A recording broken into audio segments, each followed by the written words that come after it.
محلہ دسواں گھاٹ نئی بستی مرادآباد میں یکے از عاشقان اہل بیت الحاج محمد فاروق کی رہائش گاہ پر گزشتہ 7 صفر المظفر سے جاری 3 روزہ مجلس عزا 9 صفر المظفر مطابق 24 جولائی 2026 کو بروز جمعہ دیر رات بخیر و خوبی مکمل ہو گئی۔ آخری روز سب سے زیادہ تعداد میں عزادار موجود رہے۔ اس سہ روزہ مجلس کو دہلی سے تشریف لائے مشہور خطیب و ذاکر اہل بیت حضرت مولانا حافظ محمد رضا رضوی خطاب فرما رہے تھے۔ موصوف نے باعث تخلیق کائنات، فخر موجودات، گنبد خضرا کے مکین، رحمت للعالمین حضور احمد مجتبیٰ محمد مصطفیٰ صلی اللہ علیہ وسلم اور مولائے کائنات مولا علی مشکل کشا حضرت علی شیر خدا علیہ السلام کے فضائل و مناقب بیان کرتے ہوئے فرمایا، کے بعد میرا ایک رسول آئے گا جو تمہاری رسالتوں کی گواہی دینے والا ہوگا، جو تمہاری رسالتوں کی گواہی دینے والا ہوگا۔ کیا کہا قرآن نے؟ لَتُؤْمِنُنَّ بِهِ وَلَا تَنصُرُنَّهُ، تمہیں اس نبی کے اوپر ایمان بھی لانا ہے، تمہیں اس نبی کی مدد بھی کرنی ہے۔ بات پہنچی؟ بڑی آسانی سے دوبارہ ترجمہ کر دوں۔ اللہ نے سارے نبیوں کی روح کو جمع کر کے عالم ارواح میں، یہ قرآن میں لکھا ہے، کسی کالی کتاب میں نہیں، قرآن یہ کہہ رہا ہے کہ اللہ نے سارے نبیوں کی روح کو جمع کیا اور جمع کر کے کہا کہ میں تمہیں 2 چیز دے رہا ہوں، کتاب اور حکمت، لیکن تم سب کے بعد تم نبیوں کا سردار آئے گا جو تمہاری رسالت کی گواہی دے گا۔ تمہیں بدلے میں 2 کام کرنے ہیں، ایک تو اس نبی کے اوپر ایمان لانا ہے، ایک اس نبی کی مدد کرنی ہے۔ ایک ایمان لانا ہے، ایک مدد کرنی ہے، ایک ایمان لانا ہے، ایک مدد کرنی ہے۔ ان 2 کے بدلے یہ 2 چیز چاہیے۔ اور کئی بار آسانی سے پڑھ دی میں نے، آدم سے کہا تمہیں کتاب دے رہا ہوں، تمہیں حکمت دے رہا ہوں، نوح تمہیں کتاب دے رہا ہوں، حکمت دے رہا ہوں، ابراہیم کتاب حکمت، اسماعیل کتاب حکمت، موسیٰ کتاب حکمت، عیسیٰ کتاب حکمت، ہود کتاب حکمت، شیس کتاب حکمت، نوح کتاب حکمت، ہارون کتاب حکمت، اسرائیل کتاب حکمت، لقمان کتاب حکمت، شعیب کتاب حکمت۔ سارے نبیوں کو کہا 2 چیز دے رہا ہوں، لیکن بدلے میں مجھے 2 چیز چاہیے۔ کیا؟ محمد کی مدد، محمد پر ایمان۔ سوال اگر انصاف رکھتے ہو، تاریخ پڑھے ہوئے ہو، مجھے ایک بھی آدمی اٹھ کے بتائے کہ ہمارے رسول کے زمانے میں کوئی نبی تھا؟ کوئی نبی تھا؟ اللہ کہہ رہا ہے تمہیں محمد پہ ایمان بھی لانا، تمہیں محمد کی مدد بھی کرنی ہے۔ یعنی آدم سے عیسیٰ تک کی ساری محنتیں ٹکی ہیں ہمارے رسول کی زندگی پہ، ہے یا نہیں؟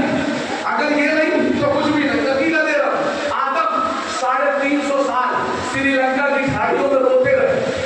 اللہ نے کہا تمہارا رونا بیکار اگر یہ 2 کام نہ کیے۔ آدم 350 سال روتے رہے، نوح 950 سال پھوس کے چھپر کے نیچے، کہا بیکار اگر تم نے یہ 2 کام نہ کیے۔ جناب ابراہیم آگ میں ڈالے گئے، کہا بیکار اگر تم نے یہ 2 کام نہ کیے۔ جناب اسماعیل چھری کے نیچے لیٹ گئے، اللہ نے کہا بیکار اگر یہ 2 کام نہ کیے۔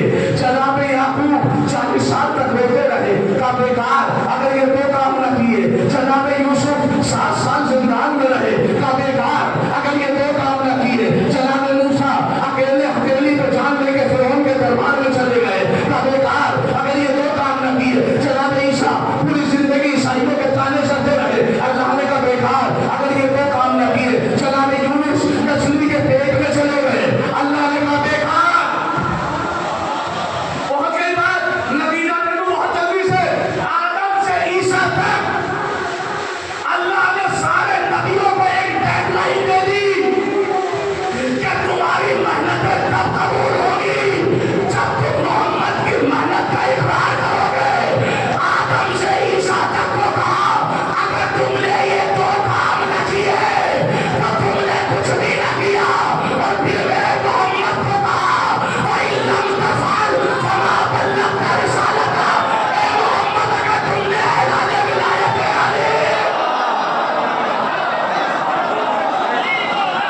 اپنے خطاب کے اختتامی حصے میں حافظ صاحب نے مصائب بیان فرمائے اور بی بی سکینہ پر یزیدی ظلم و زیادتی و بربریت کا ذکر کیا، جسے سن کر سبھی عزاداروں پر رقت طاری ہو گئی اور پوری مجلس میں گریہ و زاری کی آوازیں گونجنے لگیں۔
مجلس کے اختتام پر حسب معمول نوحہ خوانی، سینہ زنی و ماتم بھی کیا گیا۔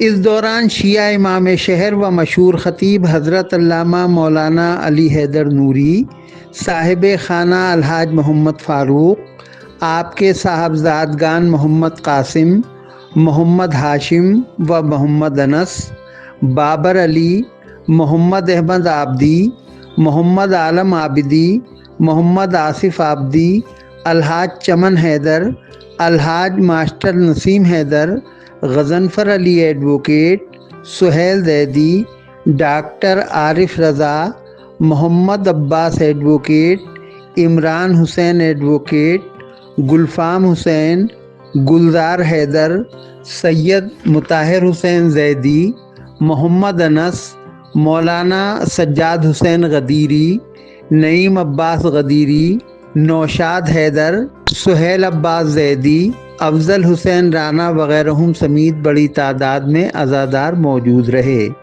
آخری روز نذر بھی پیش کی گئی اور سبھی حاضرین کی خدمت میں حسینی لنگر پیش کیا گیا۔ آخر میں حاجی محمد فاروق، محمد قاسم، محمد ہاشم اور محمد انس نے سب کا شکریہ ادا کیا۔